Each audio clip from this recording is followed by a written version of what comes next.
YouTube channel എല്ലാവർക്കും സ്വാഗതം. AFF വേൾഡിലേക്ക് സ്വാഗതം. ഇപ്പോൾ നമ്മൾ ഇന്ന് വന്നേക്കുന്ന ഒരു പഠിത്തത്തിൻ്റെ ബ്ലോഗായിട്ടോ, തുടങ്ങിയപ്പോൾ ഒരു പഠിത്തമായിട്ടോ. ഞാൻ ഇന്നാളെ പരീക്ഷ കേട്ടോ പള്ളിയിൽ. അപ്പം 10 പാഠം ഉണ്ട്. അപ്പം അത് പഠിക്കാൻ വേണ്ടി ഇരിക്കുകയാണ്. നമ്മൾ 2 പാഠം ആദ്യമേ ഉണ്ടായിരുന്നു. ഇപ്പം 13 തൊട്ടല്ലേ. അപ്പം 2 പാഠം നേരത്തെ ഉണ്ടായിരുന്നു. അപ്പം അതുവേണ്ടി അപ്പം അതൊക്കെ എടുക്കാൻ പറ്റില്ല. അപ്പം ഫോൺ കിട്ടിയില്ലായിരുന്നു. അപ്പം നമ്മൾ 13-ാം പാഠം തൊട്ട് പഠിക്കാനുള്ള തയ്യാറെടുപ്പിലാട്ടോ. എന്തൊക്കെയാണ് നമുക്ക് പഠിക്കാം, തുടങ്ങാം ഗൈസ്. അപ്പോൾ നമുക്ക് അമ്മയോട് ചോദിക്കാം. ഓക്കെ, നമുക്ക് അമ്മയോട് ചോദിച്ചു. എനിക്ക് എല്ലാം ശരിയായിട്ടോ, എല്ലാം തോന്നുന്നത്. എന്തൊക്കെയാണ് നമുക്ക് പഠിക്കാം. നാളെ പരീക്ഷയല്ലേ. എന്തൊക്കെയായാലും പഠിച്ചല്ലേ പറ്റൂ. അപ്പം നമുക്ക് എന്തായാലും പഠിക്കാം. ശരി, നമുക്കിത് പഠിച്ചിട്ട് കാണാം. ഓക്കെ, നമ്മളിതാ വീണ്ടും വന്നിരിക്കുന്നു ഗൈസ്. ഇപ്പോൾ നമ്മൾ 15-ാം പാഠം. എത്ര പാഠമായി ഗൈസ്?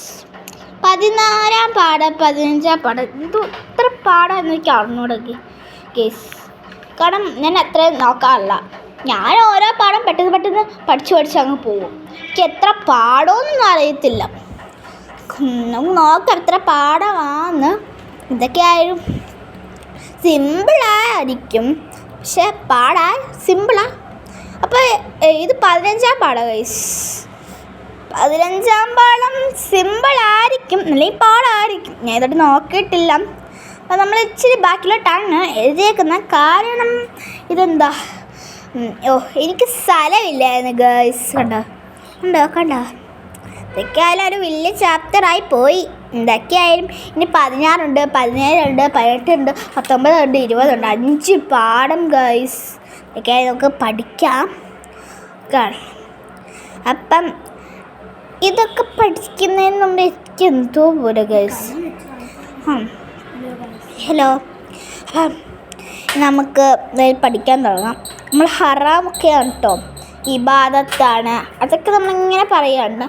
5 സുബ്ഹി, ളുഹർ, അസർ പിന്നെ വിവരിക്കാമെന്നുണ്ട് ഗൈസ്. അപ്പം വിധി കർത്താവോ എന്ന് വിധിക്കുന്നതിൻ്റെ വിധി എന്ത്? ഹറാമാണ് ഗൈസ്.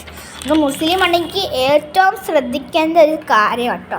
സമയം നിശ്ചയിക്കപ്പെടുന്ന ഡാഷ് നമസ്കാരം ഇബാദത്താണ്. അതെനിക്ക് അതിൻ്റെ അർത്ഥം അറിയത്തില്ല, എല്ലാവരും താരെ കമിച്ചേനെ. അപ്പോൾ സമയത്തിൻ്റെ ആഴം വിധി ആണ് പള്ളികളിൽ നിന്നും ഡാഷ് വിളിക്കുന്നത്. അത് ബാങ്ക് കേട്ടോ.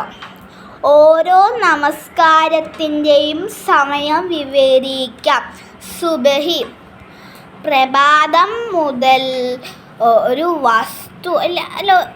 പ്രഭാതം മുതൽ സൂര്യൻ ഉദിക്കുന്നതിന് അല്പം മുമ്പ്. ഇതൊക്കെയായാലും പഠിച്ചു.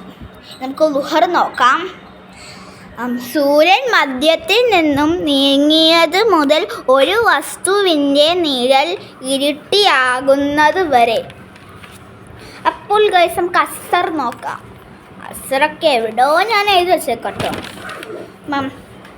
അസർ നമുക്ക് നോക്കാം. അപ്പം അസർ കിട്ടിയില്ല ഗൈസ്. കിട്ടി ഗൈസ്. അസർ ളുഹറിൻ്റെ അവസാനത്തെ സമയം മുതൽ അസ്തമിക്കുന്നത് വരെ. മഗ്‌രിബ് അസ്തമാനം മുതൽ ചുമന്ന സന്ധ്യാ വെളിച്ചം വരെ. മഗ്‌രിബിൻ്റെ സമയം കഴിഞ്ഞത് മുതൽ പ്രഭാതം വരെ. എന്തൊക്കെയായാലും അവർ പറഞ്ഞേക്കുന്നത് സുബഹി ഉണ്ടല്ലോ, അപ്പം സുബഹിയുടെ സമയം വരെയാണ് ഇശാ വന്നേക്കുന്നത്. ഇതൊക്കെയാണ് നമ്മൾ പഠിച്ചു കഴിഞ്ഞു. അവസാനം നമ്മൾ പഠിച്ചു കഴിഞ്ഞു ഗൈസ്. എനിക്ക് ഇത്രയും വീഡിയോ എടുക്കാൻ പറ്റുള്ളൂ. അമ്മ നിസ്കരിക്കാൻ പോയി. അപ്പം എനിക്ക് എന്തോ പോരെ ഗൈസ്. അപ്പം നമുക്ക് ഇച്ചിരി വീഡിയോ എടുക്കാൻ പറ്റില്ല. കാരണം ഫോണിൻ്റെ പ്രശ്നമല്ല. ഫോണിലെല്ലാം നമ്മൾ വീഡിയോ എടുക്കുന്നത്, ക്യാമറയിലൊന്നും അല്ലല്ലോ. അപ്പം നമുക്ക് ഇച്ചിരി ഇതുണ്ട്. അപ്പം നമ്മൾ എന്തൊക്കെയായാലും അടുത്ത വീഡിയോയിൽ പുറകെ വരുന്നതായിരിക്കും. ഇതൊക്കെയായാലും ഞാൻ നാളെ പരീക്ഷ മാർക്ക് കാണിച്ച് ഫുൾ കാണിച്ച് ഈ വീഡിയോ ഇനി എടുക്കത്തുള്ളൂ ഗൈസ്. ഇത് ഫുൾ അല്ലായിരിക്കും, കുറേ ആയിരിക്കും. ഈ വീഡിയോ ഇഷ്ടപ്പെട്ട് ലൈക്ക് ചെയ്യുക, ഷെയർ ചെയ്യുക.